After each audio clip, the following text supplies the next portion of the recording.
प्रायोजक है दगरू सेठ jewellers, GM road near radio station.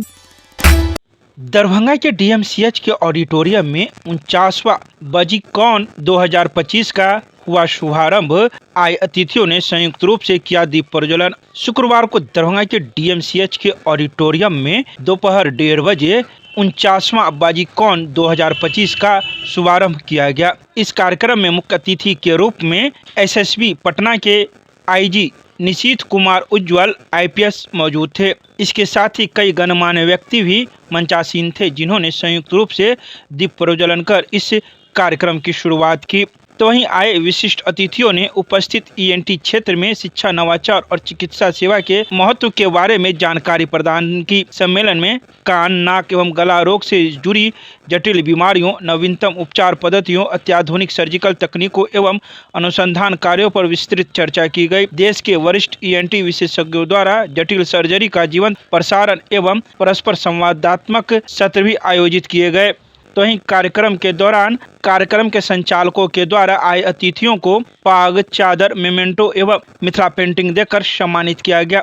तो वहीं इस संबंध में आए अतिथि ने मीडिया को जानकारी प्रदान की। तो वहीं आयोजन समिति के अध्यक्ष डॉक्टर रिजवान अहमद एवं सचिव डॉक्टर मनोज कुमार ने भी कई जानकारी प्रदान की। आज का कार्यक्रम काफ़ी सक्सेसफुल रहा और जो आपको पता होगा कि यहाँ पर अभी बाहर से बहुत सारे डिग्निटीज जिनको आना था, फ्लाइट कैंसिल होने नहीं आ पाए। उसके बावजूद यहाँ का ऑर्गेनाइजर्स ने, पर्टिकुलरली डॉक्टर मनोज ने बहुत अच्छे से प्रोग्राम को ऑर्गेनाइज किया। इसमें सारी जो मेडिकल साइंस से रिलेटेड जो भी क्रिटिकल चीज़ें होती हैं उस पर ये लोग चर्चा कर रहे हैं और आगे भी 3 दिनों में चर्चा करेंगे। और ENT पर रिलेटेड जो भी लेटेस्ट डेवलपमेंट्स होंगे, रिसर्च होंगे, मुझे इस बार का पक्का विश्वास है कि उसको यहाँ के मिथिलांचल या पूरे बिहार झारखंड की जनता को टेक्नोलॉजी प्रोवाइड की जाएगी। और जो मेरा तो पहले भी बोल चुका हूँ, जो ग्लोबल लेवल के जो टेक्निकल जो अपग्रेड्स हैं वहाँ लोकल लेवल पर आपके घर के पास उनको मुहैया कराया जाएगा हमारे मेडिकल फैसिलिटी में। Thank you sir. कॉन्फ्रेंस का मतलब होता है कि ज्ञानों का आदान प्रदान। इसमें कुछ जूनियर डॉक्टर्स, सीनियर डॉक्टर्स रहते हैं और जो फैकल्टी बाहर से आते हैं वो नई नई टेक्नोलॉजी को बच्चों में, हमारे सीनियर जूनियर कंसल्टेंट्स को कुछ सिखाते हैं। ये कॉन्फ्रेंस उसके लिए आयोजित होता है और हमारा जो उद्देश्य है इसमें क्या है कि कुछ है जो सर्जरी है जो हम लोगों को यहाँ से एक दरभंगा से बाहर भेजना पड़ता था, वो आज हम लोगों ने बहुत चीज़ सीखा और बहुत चीज़ सिखाया, जिससे कि हमारा जो पेरिफेरल एरिया है उसमें काफ़ी मरीजों को लाभ मिलेगा। आज हम लोगों ने 6 सर्जरी की है, उसमें और मरीजों को काफ़ी लाभ हुआ। बहुत गरीबों मरीजों का इलाज हुआ, फ्री ऑफ कॉस्ट इलाज हुआ। किस चीज़? आज से हमारा कान की सर्जरी हुई है और नाक की सर्जरी हुई है। कुल कितनी सर्जरी है सर? आज 6 सर्जरी। 6 सर्जरी। ये सब बाहर से आए हैं। डॉक्टर विकास कुलकर्णी वहाँ से, पुणे से आए हैं और प्रोफेसर H. विजेंद्र सर वो बेंगलोर से आए अपनी टीम के साथ, डॉक्टर संगीता एंड विनय विजेंद्र के साथ।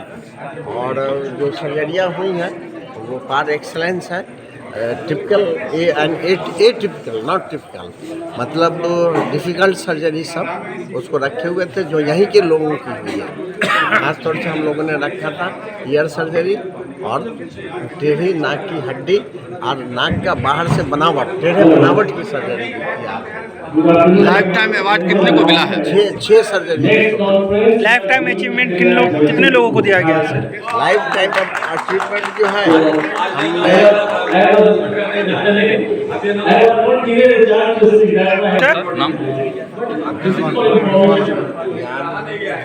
कितने लोगों को दिया गया सर? 5-6 लोगों को life time achievement. Life time achievement 5-6 लोगों को, जो भी इमिनेंट लोग थे बिहार झारखंड दोनों के, एक ये नोट कर लें। दरभंगा के लहरियासराय में स्थित प्रेक्षागृह में सेंट्रल बैंक ऑफ इंडिया क्षेत्रीय कार्यालय की ओर से वित्तीय क्षेत्र में अनक्लेम्ड एसेट्स के त्वरित निपटारा हेतु किया गया कार्यक्रम का आयोजन। सेंट्रल बैंक ऑफ इंडिया के क्षेत्रीय कार्यालय दरभंगा की ओर से वित्तीय क्षेत्र में अनक्लेम्ड एसेट्स के त्वरित निपटारे हेतु विशेष अभियान चलाया जा रहा है। इसी को लेकर शुक्रवार को दरभंगा के लहरियासराय में स्थित प्रेक्षागृह में एक कार्यक्रम आयोजित किया गया, जिसमें बताया गया कि यह कार्यक्रम दिसंबर 2025 तक चलेगा, जो सभी राज्यों और केंद्र शासित प्रदेशों में आयोजित हो रहा है। अभियान का उद्देश्य यही है कि लोगों को उनके लंबे समय से बिना दावे वाली राशि को सरल प्रक्रिया के माध्यम से वापस दिलाना है। इस पहल को आपकी पूंजी आपका अधिकार नाम दिया गया है और इसके तहत जागरूकता, सुगमता तथा क्रियान्वयन पर विशेष जोर दिया जा रहा है। तो इस संबंध में मौजूद लोगों ने शुक्रवार को दोपहर 3 बजे कई बातों की जानकारी प्रदान की।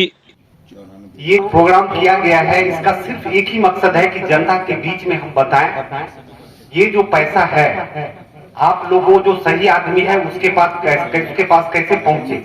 इसका सिर्फ एक ही मकसद है। देखिए, बैंक में कोई भी अकाउंट आप खोलते हैं, इस चीज को इंश्योर करिए कि उसमें नॉमिनी हो। यदि नॉमिनी नहीं रहता है तो क्लेम केस बनता है। उसमें भी ऐसा नहीं है कि सेटल नहीं होता है, लेकिन नॉमिनी रहने पे एज ए बैंकर बहुत काम आसान हो जाता है। अब ये खाता जाता कैसे, आप लोगों ने वीडियो में देखा भी होगा। जब आप कोई भी अकाउंट खोलते हैं, अभी 2 साल तक उसमें कोई भी ट्रांजैक्शन नहीं करेंगे तो खाता डॉर्मेंट या निष्क्रिय, मतलब कोई उसमें हलचल है ही नहीं, कोई लेन देन हो ही नहीं रहा है, तो निष्क्रिय हो जाता है। पहले पंजाब नेशनल बैंक में एक मिनिमम बैलेंस का एक चार्जेस हम लोग लेते थे कि 1000 से आपका कम है एरिया के हिसाब से। जैसे कहीं आपका गांव में है 500 रुपया मिनिमम बैलेंस का, बैंकों को इसके चलते कुछ दिक्कत आता था। जैसे मान लीजिए आपका 1000 रुपए से नीचे है, हमने आपका इंसिडेंटल चार्जेस काट लिया, धीरे धीरे 0 हो गया। लेकिन अब बैंक 1 जुलाई से इसको बंद कर दिया है, मिनिमम बैलेंस चार्जेस भी नहीं लगेंगे किसी भी खाते में। तो ये सिर्फ आप लोगों के लिए किया गया है। तो पैसा बैंक के पास सुरक्षित है, लेकिन सही आदमी के पास कैसे पहुंचे, उसके लिए ये प्रोग्राम किया गया है। इस प्रोग्राम का जो मेन मकसद है कि सही आदमी के पास पैसा पहुंचे।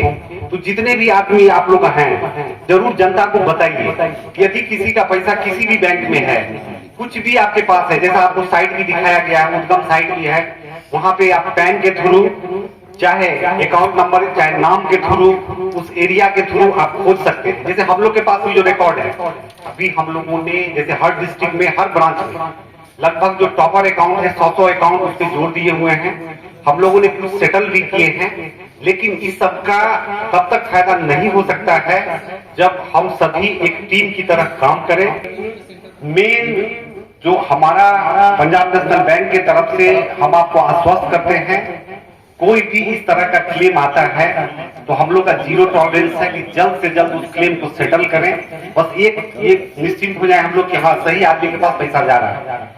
तो निश्चित रूप से ये प्रोग्राम हमें लगता है सफल होगा। और दरभंगा में, क्योंकि हर क्षेत्र में, हर डिस्ट्रिक्ट में बनाया जा रहा है, अभी आप देख रहे होंगे अक्टूबर से लेकर दिसंबर तक हर जगह इस प्रोग्राम को मनाया जा रहा है। तो निश्चित रूप से ये तभी सफल हो सकता है आम जनता इसको अपने हाथों हाथ ले और लोगों को बताए। आप लोगों ने हमारी बातों को सुना, इसके लिए बहुत बहुत धन्यवाद। दरभंगा जिलाधिकारी ने मिथिला संस्कृत स्नातकोत्तर अध्ययन एवं शोध संस्थान के किए औचक निरीक्षण, मौजूद लोगों को दिए आवश्यक दिशा निर्देश। दरभंगा जिलाधिकारी कौशल कुमार शुक्रवार को मिथिला संस्कृत स्नातकोत्तर अध्ययन एवं शोध संस्थान दरभंगा में निर्माणाधीन कार्यों का विस्तृत निरीक्षण किया। निरीक्षण के दौरान उन्होंने गेस्ट हाउस, 4 दीवारी तथा बॉयज हॉस्टल सहित अन्य विकसित की जा रही संरचनाओं की प्रगति का जायजा लिया। जिलाधिकारी ने कार्यस्थल पर उपस्थित अधिकारियों से निर्माण कार्य की वर्तमान स्थिति की जानकारी ली और सभी परियोजनाओं को निर्धारित समय सीमा के भीतर गुणवत्तापूर्ण तरीके से पूर्ण करने के निर्देश दिए। उन्होंने कहा कि यह संस्थान मिथिला क्षेत्र के शैक्षणिक धरोहर का महत्वपूर्ण केंद्र है। उन्होंने विशेष रूप से कार्यपालक अभियंता BCIDCL को सभी निर्माण कार्यों में उच्च गुणवत्ता मानकों का पालन सुनिश्चित करने का निर्देश दिया। जिलाधिकारी ने कहा कि निर्माण कार्य की समय समय पर समीक्षा की जाएगी और विलंब पाए जाने पर संबंधित एजेंसी के विरुद्ध आवश्यक कार्रवाई भी की जाएगी। तो वहीं इन सभी बातों की जानकारी जिला जनसंपर्क के द्वारा शुक्रवार की शाम 5 बजे प्रेस रिलीज जारी कर दी गई।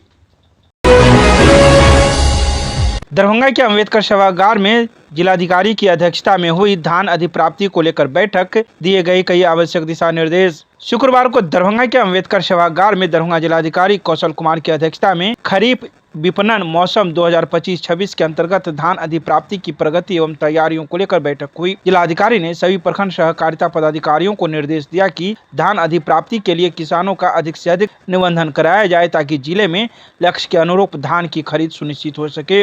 उन्होंने स्पष्ट कहा कि किसान निबंधन प्रक्रिया को प्राथमिकता देते हुए हर प्रखंड में सतत निगरानी की जाए। जिलाधिकारी ने जिला सहकारिता पदाधिकारी को सभी पैक्स एवं व्यापार मंडलों को पूर्ण रूप से सक्रिय और प्रभावी रूप से संचालित करने के निर्देश दिए। उन्होंने कहा कि किसानों को किसी प्रकार की असुविधा न हो, इसके लिए प्रत्येक स्तर पर समन्वय और तत्परता आवश्यक है। इसके अलावा उन्होंने कई आवश्यक दिशा निर्देश दिए। तो वहीं इन सभी बातों की जानकारी जिला जनसंपर्क के द्वारा शुक्रवार की शाम 5:30 बजे प्रेस रिलीज जारी कर दी गई।